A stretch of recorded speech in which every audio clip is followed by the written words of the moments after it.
Hello student, welcome to the achieve education centre. आज हम tense के बारे में पढ़ेंगे। टेंस के बारे में नॉर्मली आप सारी चीज़ें जानते हो, थोड़े बहुत चीज़ें तो आपको बेसिक नॉलेज है ही कि टेंस कितने प्रकार के होते हैं। टेंस 3 प्रकार के होते हैं, प्रेजेंट टेंस, पास्ट टेंस और फ्यूचर टेंस। और हर एक टेंस के 4 टाइप होते हैं, ये भी आपको पता है, जो मैं आपको लिख के बता देता हूँ। देख लीजिए एक बार, बेसिक चीज़ें हैं ये। टेंस मतलब क्या आता है, मतलब हिंदी में इसका काल होगा। और टेंस 3 टाइप के होते हैं। पहला होता है प्रेजेंट टेंस, दूसरा पास्ट टेंस और तीसरा होता है फ्यूचर टेंस। हर टेंस के 4 टाइप होते हैं, ये आपको पता है। पहला प्रेजेंट टेंस की अगर हम बात करें तो प्रेजेंट टेंस के 4 टाइप। पहला होता है सिंपल प्रेजेंट, और सिंपल प्रेजेंट टेंस का दूसरा नाम होता है present indefinite tense. Present indefinite tense जो इसमें दूसरा टाइप आता है प्रेजेंट टेंस में, वो आता है present continuous tense.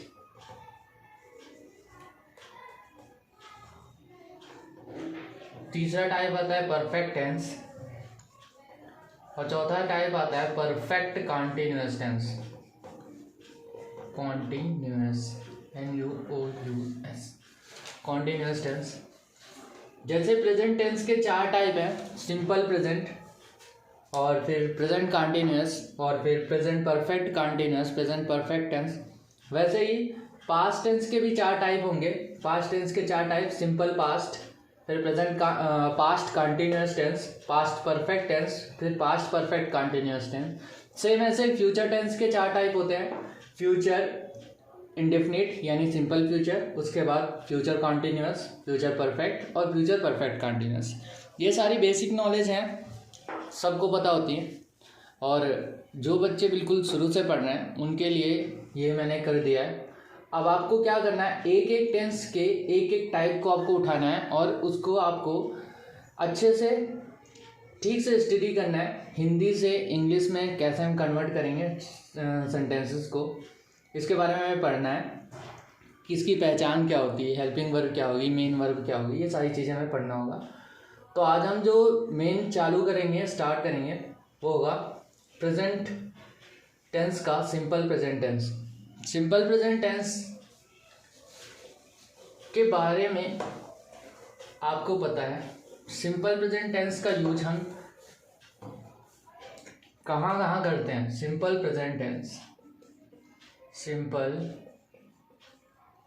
Present tense, अगर मैं सिंपल प्रेजेंट टेंस की बात करूं तो सिंपल प्रेजेंट टेंस का यूज हम वहाँ करेंगे जो एक्टिविटी हमें रेगुलर करनी होगी यानी रूटीन के साथ हमें करना होता है। जैसे सूर्य पूर्व में उगता है तो वो रोज़ उगता है, और रोज़ आप नहाते हो, रोज़ खाना खाते हो। तो ये सारी चीज़ें जो आप रूटीन से जो काम करते हो, जो चीज़ें यूनिवर्सल ट्रूथ होती हैं, जो चीज़ें जियोग्राफिकल ट्रूथ होती हैं, उन सारी चीज़ों में हमें सिंपल प्रेजेंट टेंस का ही यूज करना होता है। बेसिकली अगर आपसे कोई पूछे कि सिंपल प्रेजेंट टेंस की पहचान क्या होगी, कि आप हिंदी में अगर आपको सेंटेंस दे दिया जाए तो आप कैसे पहचानोगे कि ये सिंपल प्रेजेंट टेंस का सेंटेंस है, तो आप पहचान के लिए आप क्या करोगे, जो हिंदी के सेंटेंसेस होते हैं उनके लास्ट में आता है ता है, ती है और ते हैं। यानी वह जाता है, वह खाता है, वह खाती है, वे खाते हैं, हम खाते हैं, हम जाते हैं, हम नहाते हैं, सूर्य पूर्व में उगता है, सूर्य पश्चिम में ढलता है, ता है, ती है, ते है। और अगर इंग्लिश में आपको पहचाना है, इंग्लिश में आइडेंटिटी करनी है, तो आपको ये देखना है कि जिसमें आप रूटीन देखोगे कि रूटीन से कोई काम हो रहा है या कोई भी चीज़ यूनिवर्सली ट्रूथ है या जियोग्राफिकल ट्रूथ है, तो वहाँ पर हम सिंपल प्रेजेंट टेंस का ही यूज करेंगे। बिल्कुल बेसिक से स्टार्ट किया है इंग्लिश को। इंग्लिश में ये जो टेंस है ये बिल्कुल बेसिक है। जब आप टेंस की ये बेसिक चीज़ें देख लोगे तो आप बड़े बड़े पैसेज को ट्रांसलेट करना आपको अच्छे से आ जाएगा। और अगर आपको टेंस नहीं आएगा तो आप इसके बाद के जो इंग्लिश ग्रामर के जो चैप्टर्स होते हैं, जैसे passive voice, direct indirect narration, ये सब आप नहीं सीख पाओगे। तो आपको ये जो भी टेंस पढ़ा रहा हूँ मैं, इसको आपको ध्यान से देख के और अच्छे से करना है। तो आपको पहले देखिए सिंपल प्रेजेंट टेंस में इसकी जो पहचान है वो ता है, ती है, ते है। अब इसके अगर हम हेल्पिंग वर्ब की बात करूँ, इसमें वर्ब कौन कौन सी लग जाएगी, तो ये डू और डस का मेन यूज होता है आपका। पर डू या डस का जो यूज होता है वो सिंपल सेंटेंसेस के लिए नहीं है। डू और डस का यूज हम तब करते हैं जब हम निगेटिव सेंटेंस या इंट्रोगेटिव सेंटेंस या डबल इंट्रोगेटिव सेंटेंस को बनाते हैं, तभी यूज करते हैं डू या डस का। इसके बाद इसका अगर मैं इसके अफर्मेटिव सेंटेंसेस का मतलब जो सिंपल सेंटेंसेस होते हैं अफर्मेटिव के, उसकी बात करूं तो अफर्मेटिव सेंटेंस का जो फॉर्मूला होता है इसका बनाने का क्या होता है, अगर मैं ये देखूं तो फॉर्मूला में सबसे पहले सब्जेक्ट लिखेंगे हम। सब्जेक्ट के बाद हमें लिखना होता है वर्ब, वर्ब की फर्स्ट फॉर्म, और अगर सब्जेक्ट सिंगुलर है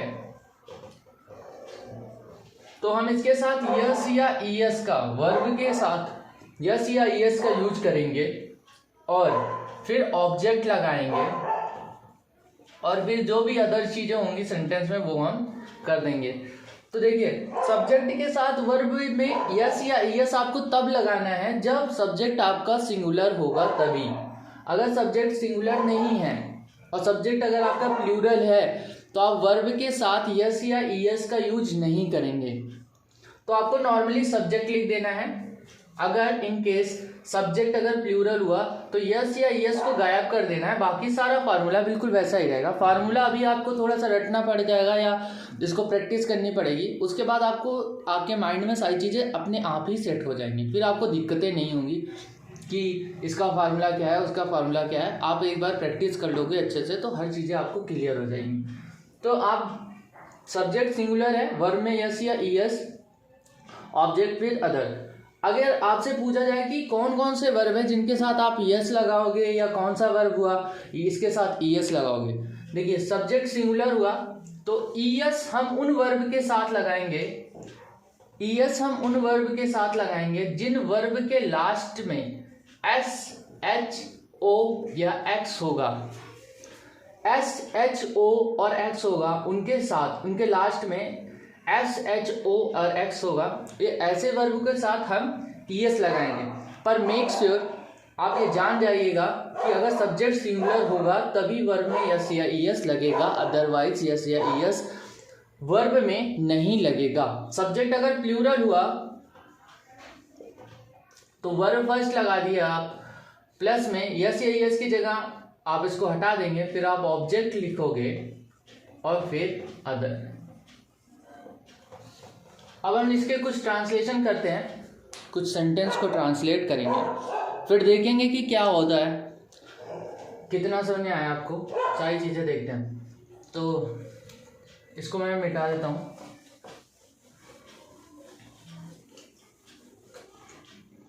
जैसे कि अभी मैं सेंटेंस लिख रहा हूँ यहाँ पे कि राम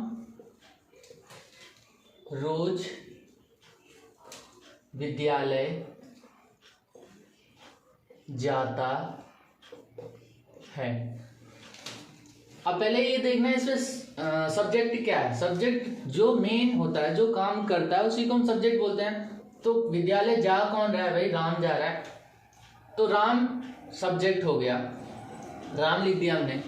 इसके बाद हमें वर्ब ढूंढनी है, तो जाना, जाना वर्ब होगा, तो जाना का मतलब गो, तो गो लगा दिया हमने, गो कर दिया। अब आपको ये समझना है कि इसमें यस या ईएस लगेगा या नहीं लगेगा, और अगर लगेगा तो यस लगेगा या फिर ईएस लगेगा। तो राम सिंगुलर है, राम एक है, तो आप इसके साथ क्या लगाओगे, यस या ईएस लगाओगे। और अब आपके दिमाग में ये सेंटेंस आएगा कि मैं इसके साथ यस लगाऊं या ईएस लगाऊं।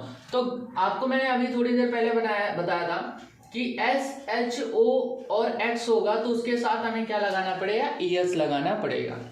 तो गो के लास्ट में ओ आया है, तो इसमें देखिए ओ लिखा है, तो इसके साथ हमें ईएस लगाना पड़ेगा, तो गो के साथ हम ईएस लगाएंगे। राम गोस टू स्कूल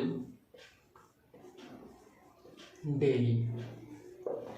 इसमें देखिए पहचान कर लीजिएगा, सेंटेंस को आइडेंटिफाई कर सकते हैं आप, ता है आया हुआ है, तो जैसे ही आपने देखा ता है तो आपको पता चल जाएगा कि ये प्रेजेंट इंडेफिनिट टेंस होगा। तो आपने प्रेजेंट इंडेफिनिट टेंस के बेसिस पे इसको ट्रांसलेट कर दिया। दूसरा हो गया, अगर प्रोनाउन की बात करूं तो ऐसे कौन कौन से प्रोनाउन है जो सिंगुलर की तरह काम करते हैं और कौन कौन से प्रोनाउन ऐसे हैं जो कि प्लूरल की तरह काम करेंगे। तो आप ये जान जाइए, ही, शी और जो ये इट है, ही, शी, इट जो होता है ये सिंगुलर की तरह काम करता है। ही मतलब वह होता है, जब लड़का हो तो ही का यूज करते हैं। सी मतलब वह, जब लड़की हो तो। और इट का मतलब यह होता है, इसका नॉर्मली यूज किया जाता है, आपको पता होगा, इट इज रेनिंग, ये सारी चीजें। तो सिंगुलर इन्हीं तीनों को माना जाता है, ही, शी और इट को। और अगर मैं प्लूरल की बात करूंगा कि प्लूरल कौन कौन सी चीजें हैं, तो प्लूरल कौन कौन से प्रोनाउन माने जाते हैं, तो आई, वी, दे और यू, इनको प्लूरल माना जाएगा। ये जब भी आएंगे तो ये वर्ब में यस या यस आपको नहीं लगाना है। जैसे मैंने लिख दिया, हम रोज बाजार जाते हैं, तो हम का मतलब हो जाएगा वी।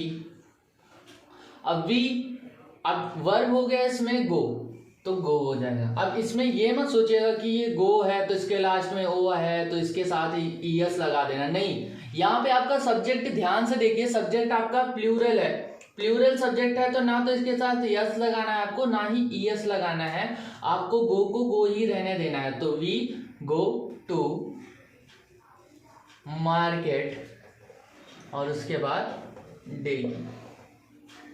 ऐसे ही करके आपको जो प्रेजेंट इंडेफिनिट के सेंटेंसेस हैं, यानी सिंपल प्रेजेंट के जो अफर्मेटिव सेंटेंसेस हैं, आपको उसको ट्रांसलेट कर लेना है। इसी रूल का आपको फॉलो करना है। चलिए, इसके बाद अब हम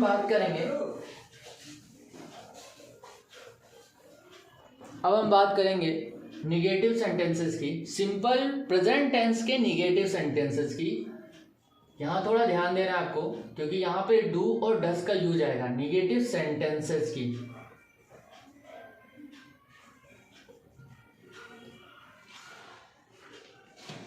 निगेटिव सेंटेंसेस का हम कैसे करेंगे, इसमें आपको पता है नहीं आता है कि वह बाजार नहीं जाता है, वह खाना नहीं खाता है, तो ये सारे सेंटेंसेस में नहीं शब्द आएगा, तो आपको इसका यूज करना है निगेटिव सेंटेंस को। इसका फार्मूला क्या होगा, आप देखिए जरा ध्यान से। फार्मूला जब हम इसको देखेंगे तो पहले आपको सब्जेक्ट यूज करना है, सब्जेक्ट के बाद क्या हो जाएगा, डू या फिर डज, फिर क्या लगा देना है, नॉट, फिर आपका क्या आएगा, वर्ब फर्स्ट। अब यहाँ पे आपको वर्ब फर्स्ट के साथ कोई भी छेड़खानी नहीं करनी है, यस या यस कुछ भी नहीं लगाना है, क्योंकि जो उसका यस या यस था बेटा यहाँ पे आ गया, डज में आ गया, डज में ईएस आ गया ना, तो ये इसका जो यस या यस था इसके साथ आ गया। तो आपको ये पता होगा कि भाई वर्ब फर्स्ट है, तो वर्ब फर्स्ट में जो पहले हम यस या यस लगाते थे वो डज के साथ आ गया, तो अब इसके साथ कोई भी छेड़खानी नहीं। अब इसको वैसे ही लिख दीजिए, और फिर ऑब्जेक्ट लिख दिया आपने, और फिर अदर, और लास्ट में फुल स्टॉप। अगर सब्जेक्ट सिंगुलर हुआ तो आपको डज नॉट का यूज करना है, अगर सब्जेक्ट प्लूरल हुआ तो आपको डू नॉट का यूज करना है। सब्जेक्ट सिंगुलर हुआ तो डज नॉट, सब्जेक्ट प्लूरल हुआ तो डू नॉट। तो चलिए हम देखते हैं, सब्जेक्ट यहाँ पे लिख दे रहा हूं मैं, अगर सिंगुलर है तो डज नॉट, और सब्जेक्ट अगर प्लूरल है तो हम डू नॉट का यूज करेंगे। जैसे मैंने लिख दिया, राम रोज विद्यालय नहीं जाता है, तो सबसे पहले ता है आ गया, तो ये आप समझ गए होंगे, ता है तो भाई ये सिंपल प्रेजेंट टेंस है। नहीं आ गया तो आपको समझ में आ गया निगेटिव है। अब नहीं अगर निगेटिव हो गया तो आपको फॉर्मूला ध्यान में रखना है, क्या होगा, पहला सब्जेक्ट यानी राम, राम सिंगुलर है तो आपको डज नॉट लगाना है, राम डज नॉट। अब गो को वैसे लिख देना गो, क्योंकि इसका जो ईएस था वो डज में आ गया, तो go does not go to school daily. आपका ये सेंटेंस हो गया। अब इसके बाद वे रोज बाजार नहीं जाते हैं।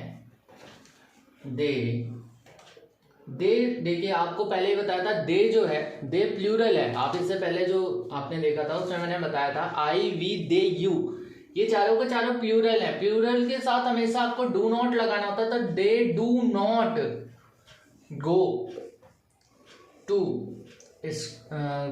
टू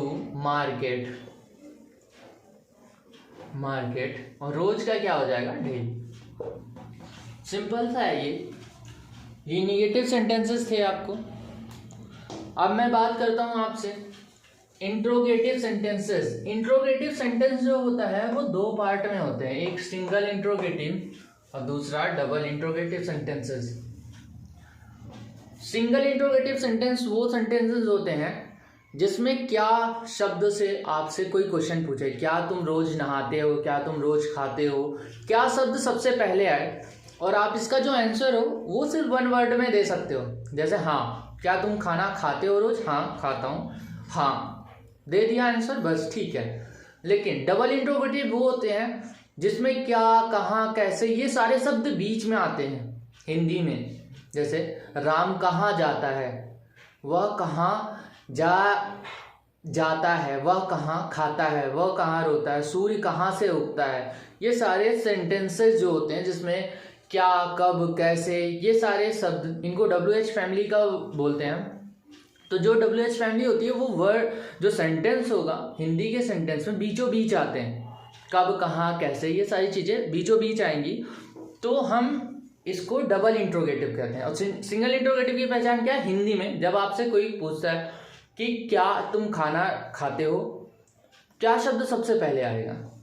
जैसे अब मैं बात करता हूँ इंट्रोगेटिव सेंटेंस, पहले फार्मूला वगैरह लिख लेते हैं फिर आगे की बात करते हैं। इंट्रोगेटिव सेंटेंस की अगर मैं बात करूं तो इंट्रोगेटिव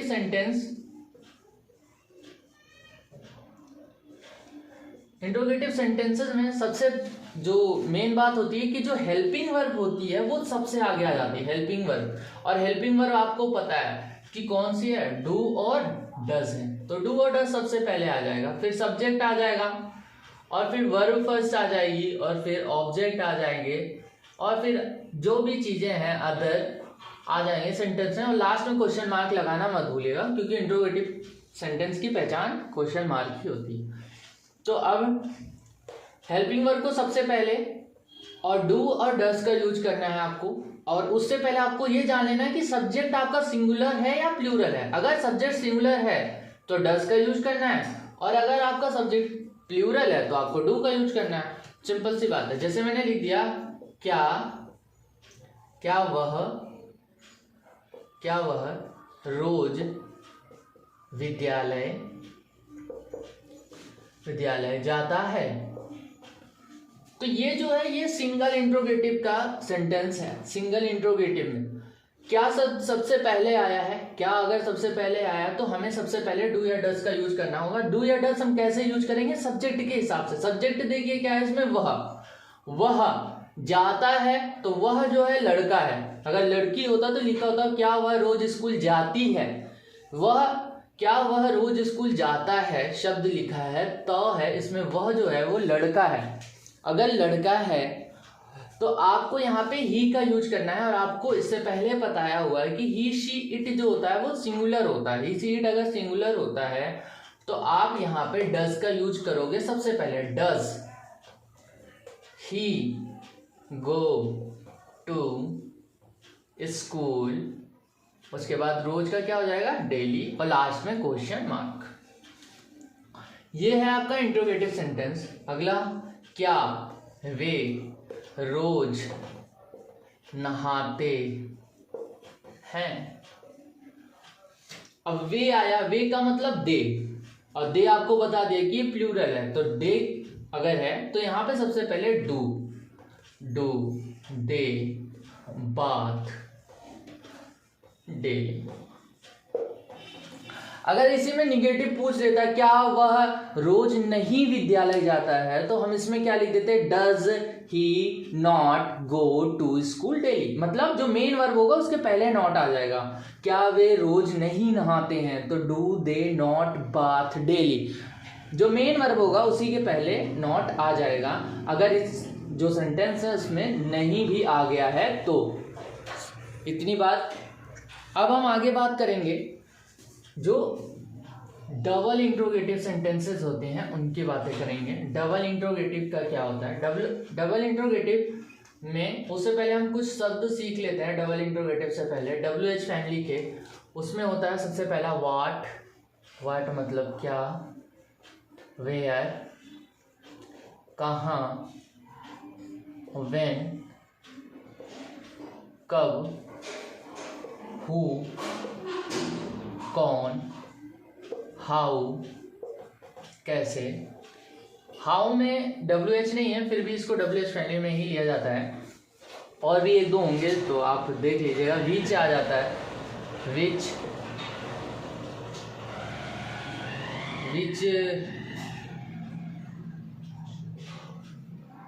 कौन बना सकते हैं, या निगेटिव के लिए कैसे भी यूज कर सकते हैं इसको। तो विच ये सारे के सारे आ जाते हैं आपके। ये सेंटेंस के हिसाब से आपको इसको यूज करना है। जैसे मैंने बोल दिया वह कहाँ जाता है, तो ता है जैसे आया वैसे ही आपको समझ आ गया कि भाई ये सिंपल प्रेजेंट टेंस है। कहाँ आ गया, तो कहाँ बीच में आया, तो ये डबल इंट्रोगेटिव सेंटेंस है। डबल इंट्रोगेटिव सेंटेंस है तो डबल इंट्रोगेटिव में कुछ नहीं है। आपको जो इसका फॉर्मूला होता है WH वर्ड को सबसे पहले ले आ देना है। मतलब सबसे पहले आपको WH वर्ड लिखना होता है। पहले WH वर्ड आपको लिख देना है। फिर आपकी जो हेल्पिंग वर्ब थी, मतलब क्या थी हेल्पिंग वर्ब, डू और डज का यूज करना है। मतलब जो इंट्रोगेटिव का फॉर्मूला आपने पढ़ा था WH वर्ड के बाद सेम टू सेम उसी को ऐसे पेस्ट कर देना है। फिर आपको सब्जेक्ट और फिर मेन वर्ब और फिर क्या कर देना है, ऑब्जेक्ट, और लास्ट में क्वेश्चन मार्क। तो अब हम इसमें क्या करेंगे, सबसे पहले WH वर्ड कहाँ, कहाँ का क्या होगा, वेयर। वेयर। अब इसमें सब्जेक्ट ढूंढिए क्या है, वह मतलब ही, मतलब जाता है तो लड़का है, तो लड़का है तो ही हो जाएगा, और ही है तो डज लगेगा। तो सबसे पहले where does he go, question mark.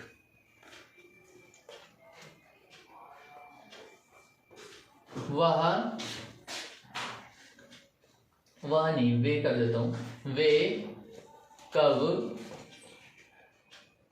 बाजार जाते हैं।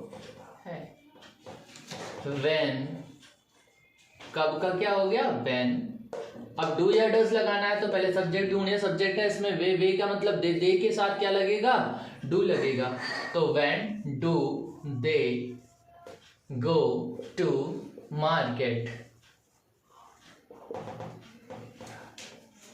ये आपके मेनली जो आपका सिंपल प्रेजेंट टेंस था, वो इसमें आपकी जो बेसिक चीजें थी सिंपल प्रेजेंट टेंस की वो पूरी हो गई। इसमें क्या है, इसमें सबसे पहले आपने पढ़ा कि सिंपल प्रेजेंट टेंस के जो सिंपल सेंटेंसेस होते हैं वो कैसे यूज करना है आपको। उसके बाद आपने पढ़ा कि सिंपल प्रेजेंट टेंस के जो निगेटिव सेंटेंसेस होंगे वो कैसे आपको यूज करना है, कब कहाँ, डू कब, डज कब। फिर आपने इंट्रोगेटिव में दो टाइप पढ़ी, पहला सिंगल इंट्रोगेटिव और फिर डबल इंट्रोगेटिव। इसी के साथ आपका जो ये सिंपल प्रेजेंट टेंस था, सिंपल प्रेजेंट टेंस का जो बेसिक नॉलेज था, जो आपको बेसिक मतलब 6th से लेके आप 8th क्लास तक जो आपको जानना चाहिए वो आपको पता चल गया। तो आपको इसके बाद बेसिक सिंपल प्रेजेंट टेंस में कोई भी प्रॉब्लम नहीं होगा। इसके बाद अब जब हम आगे पढ़ेंगे तो वो हायर लेवल पे पढ़ेंगे सिंपल प्रेजेंट टेंस। पर पहले हम सारे सेंटेंसेस के सिंपल जो फार्मूले हैं, सिंपल चीज़ें जो बेसिक इंग्लिश है उसको क्लियर करेंगे। उसके बाद हायर पे जाएंगे और वो हम तब करेंगे जब हम पैसेज बड़े बड़े करने लग जाएंगे। उसके बाद बड़े बड़े पैसेज करेंगे, इसमें फिल इन द ब्लैंक्स भी करेंगे, सारी चीज़ें हम करेंगे पर प्रैक्टिस सेट के साथ ही करेंगे, ठीक है।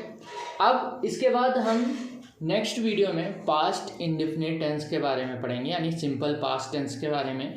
वहाँ क्या होता है, कब वर्ब की सेकेंड फॉर्म लगेगी, डिड नॉट डू वहाँ पे लगेगा, कैसे लगेगा, क्या होगा, सारी चीज़ें हमें वहाँ पे पढ़ना होगा, ठीक है।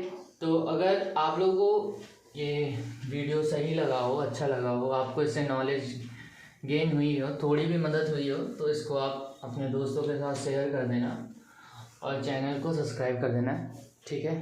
तो मिलते हैं हम लोग नेक्स्ट वीडियो में, तब तक के लिए बाय।